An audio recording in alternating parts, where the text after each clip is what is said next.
I'm joined by Gareth Murphy, a Senior Industrial Relations Officer for the Union. Gareth, you were involved in talks with Ulster Bank. Can you briefly explain the two positions members are currently balloting on in Ulster Bank?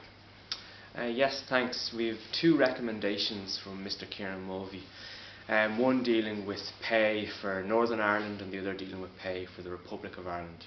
So on the positive side of the recommendations, the pay matrices for both the Republic of Ireland and Northern Ireland are better than last year. And that was a key position we held as a union going into these pay talks. We wanted better pay matrices for our members than last year, and we've delivered that. The pay matrices will in the Republic of Ireland give approximately on average 2% pay increase to staff in the Republic of Ireland, and in the North of Ireland it's approximately 2.5% of a pay increase. Now the matrix is complicated and it depends on what position you sit within your salary range. Those pay increases will be weighted towards people on low to middle pay. So entry level staff will actually get somewhere in the region of 3–3.5% pay increases. We also took a lot of feedback from the pay matrix and pay negotiations last year from those who would be considered top of range or above their pay range. And they told us they hadn't got a pay increase for a number of years. So this year we delivered a non-consolidated cash payment for those staff for the first time in a good number of years. So that's a couple of hundred people getting more pay this year and a cash payment than would have received it in the last number of years, which we're happy about.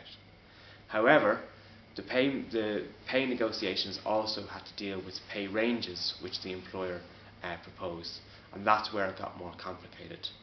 In Northern Ireland we negotiated difficult set of negotiations on pay ranges, but there was sufficient movement we felt from the employer to put those ranges to members in the ballot, and so Mr. Mulvey has recommended ranges which he moved significantly from where the employer was at in Northern Ireland, and they're part of the range proposal which staff are now balloting on. Unfortunately though, in the Republic of Ireland there was not sufficient movement from the employer, and nor could Mr. Mulvey recommend pay ranges which would have satisfied either side. So Mr. Mulvey recommended that the ranges are published for information only for staff to see, but he did not in fact recommend these ranges. So that's why it's important when people are voting, they vote not on the ranges that are proposed, but they vote on Mr. Mulvey's position, which is for both sides to engage in further talks.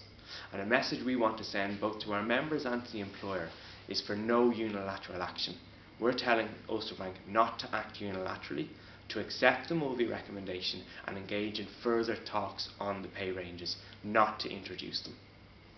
For staff in the Republic of Ireland, there's a concern about salary ranges. Are the new ranges proposed by the bank part of this proposal? So, in the Republic of Ireland, they're published for information. They're published for staff to see what the bank is proposing. Mr. Mulvey has recommended further engagement, and that's the position we want to take forward to the Ulster Bank.